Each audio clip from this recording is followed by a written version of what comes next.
Okay, today we are going to talk about a very interesting topic, that is the classification of the electrics. And actually you are about to understand why. Talking about the classification of the electrics is actually equivalent to talk about if we know a functional relation between the polarization and the electric field. Okay? Is it possible to answer this question? I mean, can we find a functional relation between these two quantities? Well, the quick answer is that, well, we can, but we need to do experimentation to do it, okay? There is no too much ways in theory or in general in electromagnetic theory that allow us easily to find these kind of functions. So you need to know that through experiments and, well, the branches of physics that are known as the solid state physics and statistical mechanics, we can find for any particular material, well, a relation between the polarization of the material and the electric field that is acting on the material. Okay, so let's begin by thinking that we have a material. Well, it is a dielectric material, and, well, we can have, first of all, two cases. What happens if we have a functional relation between P and E, and we take the case where the electric field is equal to 0? We can have two cases. This is equal to 0, the polarization equal to 0, or the polarization different from 0. What does this mean? Well, if the polarization is different from 0 when the electric field is equal to 0, well, that means that we have permanent polarization. Okay? That means that, well, the material is going to be polarized even though there is no electric field acting on the material. Okay, so we do not need an electric field to have polarization in the material. Those materials are known as permanent polarization dielectrics. Okay, and we are about to see some examples where, well, the polarization does depend on the electric field. I mean, if there is an electric field acting on the material, we will have some uh, particular expressions for the polarization. Okay, so after saying this, we could think that maybe we are able to express the polarization in terms of a power series function. Like, yeah, the power series of the polarization that we can, propose can have the next form. We are going to have that a component of the polarization is going to be equal to the sum over j of alpha ij ej plus the sum over j over k of beta ijk ej ek, and so on and so forth. Okay, for example, for another term, we will have a triple product of components of the electric field. So look, first of all, let's examine this term. Well, we have ej times ek. We can have the case where j is equal to k, and that means that we are going to have a component of the electric field squared. Okay, and recall that I, j, and k, well, are the indices that correspond to the spatial coordinates x, y, z. Okay, so I mean, like, I is going from 1, 2, or 3, or to x, y, z. Okay, so we can have, for example, here ex times ey, or ex squared, or, for example, ey ez. Okay, but the important thing here to notice is that every term of this sum, well, is going to be a nonlinear term for the electric field. Okay, so that means that if this coefficient beta is different from 0, we are going to have a quadratic term or a nonlinear term for the electric field, making that this material is going to be known as a nonlinear dielectric. Okay? Because that means that the functional relation between the polarization and the electric field is going to be of the form P proportional to the electric field squared, or maybe the electric field squared, or the electric field cubed, or so on and so forth. Okay, so in that case we say that we have a nonlinear dielectric. But what happens when beta is equal to 0? If beta is equal to 0 and the other constants of the other terms that are here are equal to 0, well, it's easy to notice that the expression for the polarization is going to be of the form the sum over j of alpha ij ej. And well, we can see that, well, every term of the electric field is going to be raised to the first power. So that means that there will be a linear dependence of the electric field and polarization. Another thing that I missed to mention is that, well, these constants alpha and beta, well, they are going to be determined also through experimentation. Okay, I mean, it's very sad to notice that, well, the theory in this case did not allow us to determine these kind of things. But well, there is something that we can do just by introducing some concepts that I'm going to explain right now. Okay, so in this case that we have this equation, well, we say that we are going to have a linear dielectric.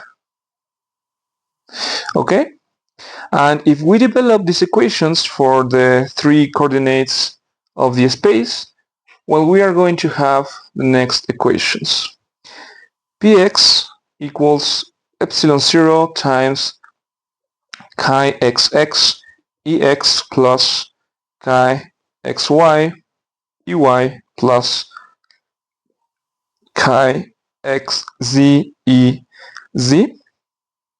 This is for obviously the x coordinates, py, pz, epsilon 0, and let me complete these equations.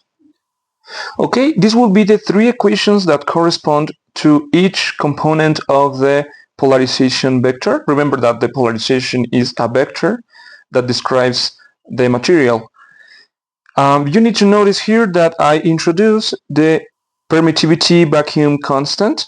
Okay, and I made that because you know that, well, the polarization and the electric field do not have the same units. Okay, but the polarization have the same units as the product between the permittivity constant and the electric field. Okay, so that makes this chi constant to be adimensional. That's why we put this epsilon 0 here. Perfect. So also you need to know that, well, it seems like we are like a matrix of constants, of chi constants that are multiplying the electric field, like something like this. Okay, where this is ex, ey, and ez, and we have, well, a 3x3 matrix that its components are these chi constants that I wrote in these equations. Okay, and that is because this matrix is going to be representing a tensor that is known as the electric susceptibility tensor. Okay, so the electric susceptibility tensor will have as components all these chi's that I have here. For example, chi xx, chi xy, chi xz, and so on and so forth. So this is going to be a tensor, as an electrical susceptibility tensor. Okay, perfect. So this will be like the model that describes the linear dielectrics.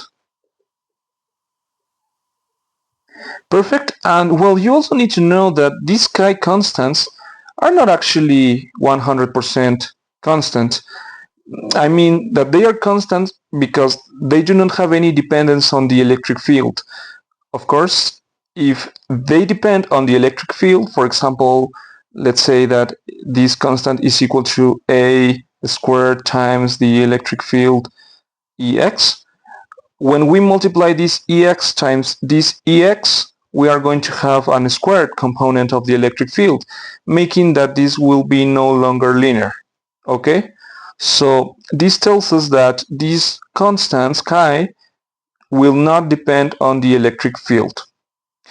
Actually, these constants, like we mentioned before, they depend on the specific material that we are dealing with, and they will be functions of the position. Okay, we can have a material that, well, its properties are not constant on every point of the material. Okay, we can have a chi constant here and a different chi constant here, for example, making that the derivatives of these terms are not going to be equal to 0. So in general, well, in the general case, these functions are going to be functions of the space. Okay? After saying this, there is a specific case where, for example, the electric field makes some particular effect on the material that is known as isotropy. Okay, I mean the material is isotropic, and that makes that the polarization in some particular direction, well, is going to be parallel to the electric field. Okay, so that means that if we have an isotropic material, well, we are going to have that the polarization is going to be parallel to the electric field, because, well, the polarization is going to be the same in every direction. That is what isotropic means. Okay, so that means that, for example, if we look to this expression, we see here that the x component depends on the y component of the electric field, but on an isotropic material this cannot happen because the polarization needs to be parallel to the electric field. So that means that the x component of P needs to depend only on the x component of the electric field. And we can express that I just said as the next equation. P equals chi E epsilon 0 E. It's easy to notice that P and E are parallel here. So for example, this will give us something like this for Px. Px equals to chi E epsilon 0 Ex. Okay? Perfect. So this will be like the equation that describes the isotropic linear dielectrics. Yeah, it will be this equation over here. Perfect. In this case, this chi E is going to be known as the electrical susceptibility. Okay, perfect. And after we continue, you need to remember a very famous concept in Maxwell equations, or in general in electromagnetism, that is the displacement vector. The displacement vector is defined as, well, epsilon 0 times the electric field plus the polarization. Okay? In this case, the displacement vector, well, it is used to describe the electric materials, which is what we are dealing with now. Okay? Remember that, well, for example, if the polarization is 0, well, the displacement vector is just epsilon 0 E. But that's not the case in this video. Okay? So we have just found that for isotropic linear dielectrics, the polarization is defined as chi E epsilon 0 E. So what happens if we substitute this in the displacement vector definition, we are going to have that this is epsilon 0 E plus chi E epsilon 0 E, and we easily see that this can be seen as 1 plus chi E epsilon 0 E. Okay, and here we are going to introduce two new concepts that are going to be important. This term that we have here is going to be defined as the dielectric constant. It's going to be, well, a constant that corresponds to the specific material that we are studying. Okay, and it's going to be known with the letter Ke. Perfect, so we have here that Ke is equal to 1 plus chi E. And then we are going to introduce another concept that is going to be equal to, well, the product that we have here. Epsilon 0 times 1 plus chi E. We are going to define the inductive specific capacity epsilon as epsilon 0 times 1 plus chi E, which is equal to epsilon 0 times Ke. Perfect, so this is going to be known as the inductive specific capacity. Perfect, so that means that the displacement vector can be defined as, well, epsilon times the electric field. Okay, perfect. Another important thing to mention before going on is that for every material, well, in experimentation, we see that the electric susceptibility is always greater than 0, and that means that, well, 1 plus chi E is going to be greater than 1, making that Ke is greater than 1. Okay, this is also an important fact. Okay, perfect. Okay, so what we want to do now is to remember another famous relation in electrostatics that relates the electric field with the electric potential. That is that the electric field is equal to negative the gradient of the electric potential phi. Okay, so that means that, well, if we remember one of the Maxwell equations, that is that, well, the divergence of D is equal to rho F, or just rho, for example, where rho is the volume density charge of free electric charges. Okay, so we first of all can say that D is going to be equal to epsilon times negative the gradient of phi, which is negative epsilon the gradient of phi.